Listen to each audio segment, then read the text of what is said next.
Hello guys! For today's vlog ay gagawa tayo ng tacos. And we've got a visitor today who show us their taco version. Stay tuned! Hello, Marites! Ichiga mo na! Dali!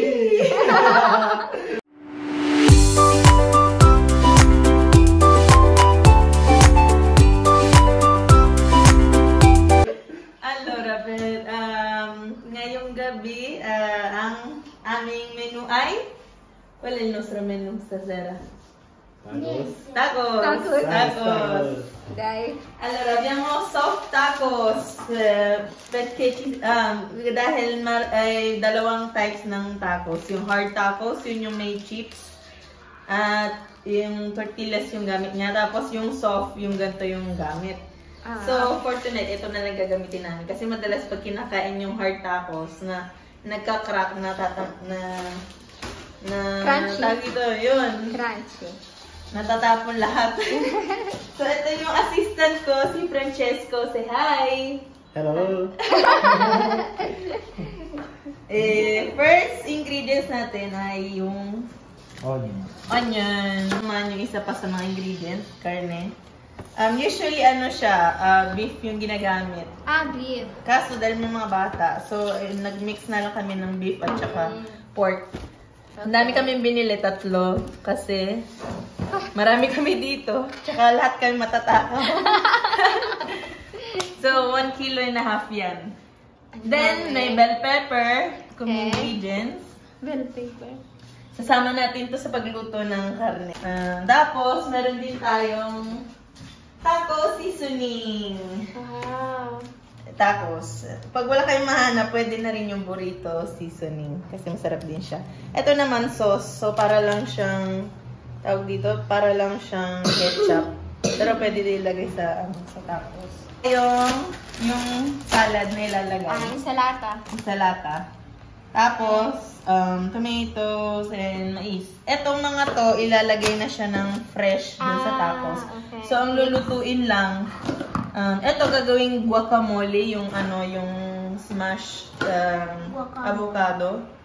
May kahalong dice ng tomato. Tu Chicho, voy dire qualcosa. Masarap pa, Chicha. Masarap. Masarap. Excited. Bilis.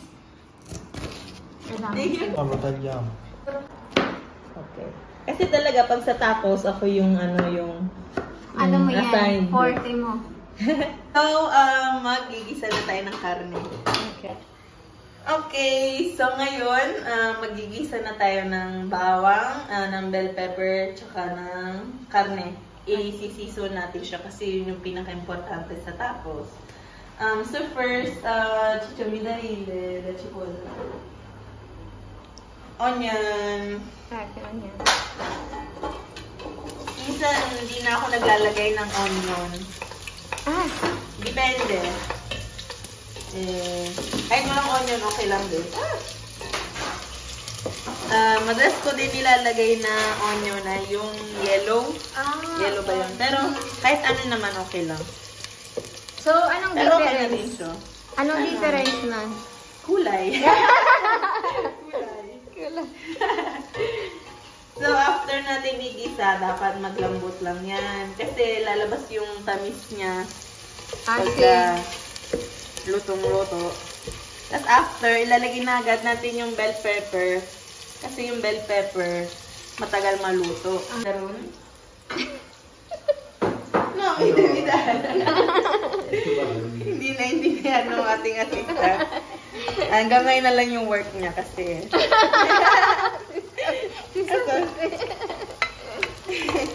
Medyo slow ang ating assistant. So, last day na niya ngayon. First day niya, tsaka last day na. Last day. Yan. So, dice lang. Pala yun. Kahit medyo mas maliit pa dyan yung hiwa, okay lang. Sila yung magbibigay ng tamis. Kasi kahit yung bell pepper, pag sobrang naluto na siya, naglalabas siya ng tamis. Okay. So, masarap siya sa tacos. Wow. Ito, natutunan ko to doon sa campus namin, yung mga campus ng GAN, ng church namin sa Rome. Every Tuesday kasi, in America kasi, ginagawa nila yung Taco Tuesday. So, every Tuesday, kumakain sila ng tacos. So, yun. Parang, lagi ko pumupunta doon every Tuesday para kumain ng tacos. Tapos, nagustuhan ko. Trinay ko lang siya. Tapos, yun. Sabi ko, mahal siya. Pero marami ka na rin makakain. Mga ilan? I hope madami. So, yung mga dyan, yung mga marunong talaga gumawa ng tacos, huwag niyo akong i-judge kasi tacos. Kala ko huwag mong kanya-kanya. Ito yan yung Yan mo. yung version ko. Version mo. Joyce Masarap naman, version. wala pang bumubula yung bibig. Kaya okay na. Tapos ni Joy. Very humble yung chef natin, ha? Sabi niya. Ang bula. Humble lang. At next, ito ng mga karne. Karne na. Next. So, halo na natin para start na siyang maluto. Yan na, durug-durugin lang siya. Kasi kailangan talaga durug-durug siya. Okay. Next na natin yung Dami. isa pa. Oh, dami. Para tayo na nag-siomay.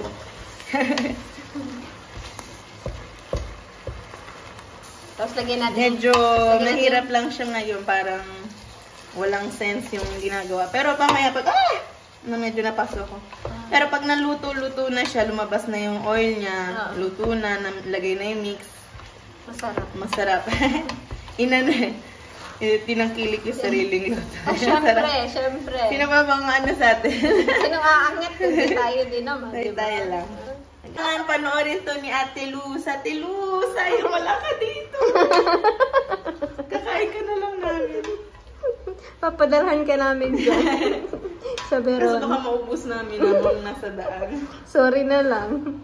Guacamole, yun yung mashed avocado. Pagod na sa work.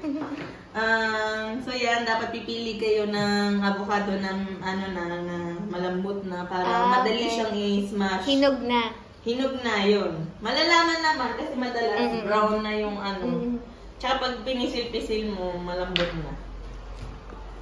Oh, di ba? Ganda. Hindi pa bulok. Kasi madalas pag malambot, may itim na. Pero ito, ang ganda naman ang nakuha namin. Galing na yung pumili. Pero fresh na siyang ilalagay sa tawag dito? Sa tacos.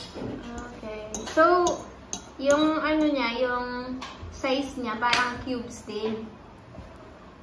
Vera, Sister Joyce, cubes din. Kahit ano lang. Okay. Ang ingredients, pabalik-balik ako kasi naghahalo ko tsaka Yung kasi natin, assistant Italian.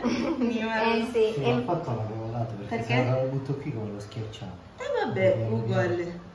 So, ang gagawin natin, ang ingredients nitong guacamole ay yung avocado, yung tomato, tapos salt, pepper o salt lang.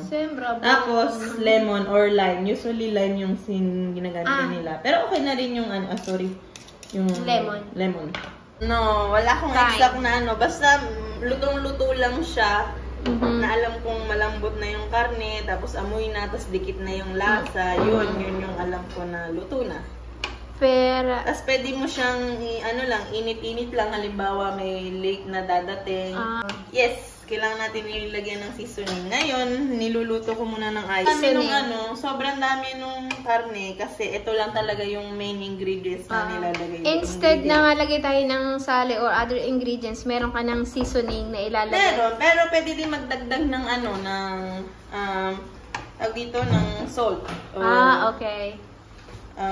Salt to taste. Parang yun, ikaw yung magsiseason kung depende sa taste na gusto mo. Kung gusto mo medyo mas malasa. Pero kasi yung seasoning ng ng tacos, malasa na siya. Pero usually, parang half kilo lang yung isang packet na ginagamit ko for tacos. Since dalawa yung ko, so for 1 kilo, ito 1 kilo and a half. So baka magdagdag ako ng pepper tsaka salt para mas may lasa. Kasi baka sa sobrang daming karne, wala nang lasa yung hindi umabot. hindi. Guys, Nilagyan na namin ng asin. Tapos ngayon naman ay itong Lemon. dagdagan natin ng salt. Salt naman. Iba. Ano siya ng ano, parang may sabaw na, unlike kanina. Yes. Kailangan natin i-taste kung okay na sa Proba. kung okay na sa Try. ang lasa.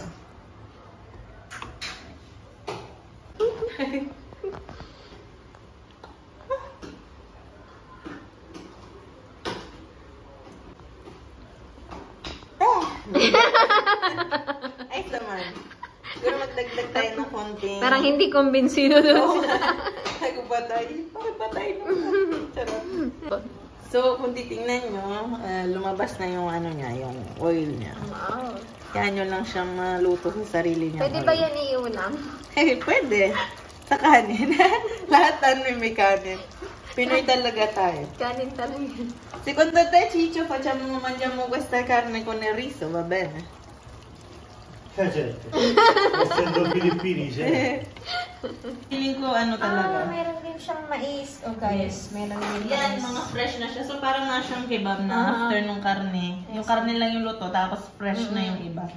Ito Oh, dito ito, lang. yogurt. Guys, Meron tayong salad.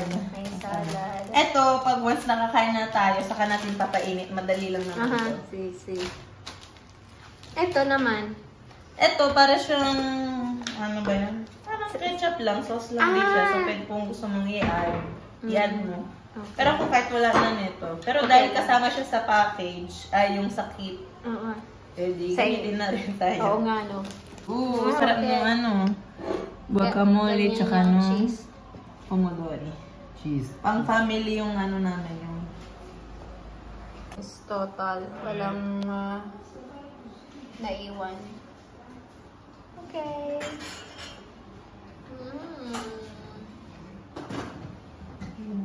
So, cheese. Okay. May yogurt pa talaga, no? Anong klase pala ng yogurt, Sister Joyce? ano lang, Anong white lang, walang White, flavor. plain. lang. Plain. Bianco, yogurt bianco. Okay. So, yan guys. Ready na kumain. Hello, so yung last step, dapat itong tortillas. Yung soft, ano niya. Iinit lang, lulutuin ng konti. Kasi nga, medyo uncooked pa siya. Luto na naman siya. Pero kailangan- masarap din kasi nung mainit pagka kinain. Kaya kailangan, pagka gagawin to, ito yung pinakalas. Kasi para pag ibinigay na sa ano, Diretso. doon sa ano, diretso na maglalagay ng mga laman sa loob. So ito, okay na. Buon appetito. Allora, per prima cosa bisogna prendere questa Traduci. la pasta e poi vabbè, si mette un po' di carne, cercate di fare una striscia così, in modo tale che dopo si possa chiudere. Quindi un po' di questo, un po' di pomodoro, insalata. Fai vedere. Sì. Vabbè. Vabbè, so che già Buon appetito. Facciamo. Come si fa così da prendere il farlo? Jared, tingnan mo si Chicho kung paano niya gagawin. Poi, mentre è caldo, mettiamo un po' ok. di questo, così scioglie un po'. Mhm. Poi meglio lasciare una parte così. Oh, wow. Questo qui. Yogurt. Sempre se vi piace, se no fate come vi piace. Io metto tutto. Vuoi metti il yogurt al cioccolato? Che schifo. Questa è la parte essenziale. Guacamole. Guacamole.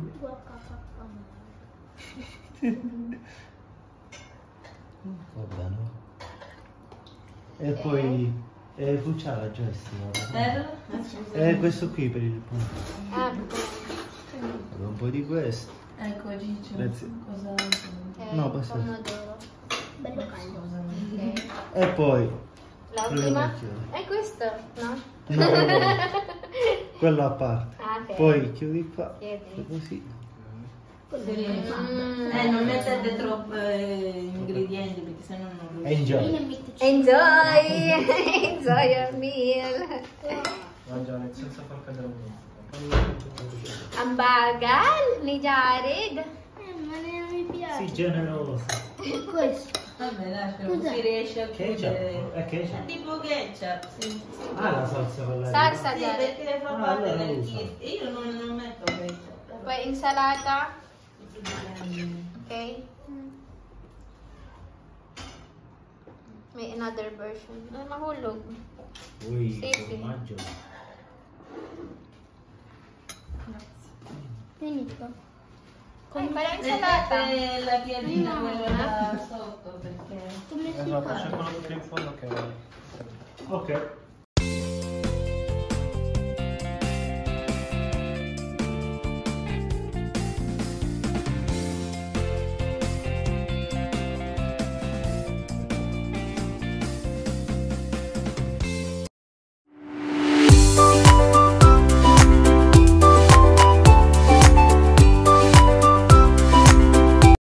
Thank you guys for watching.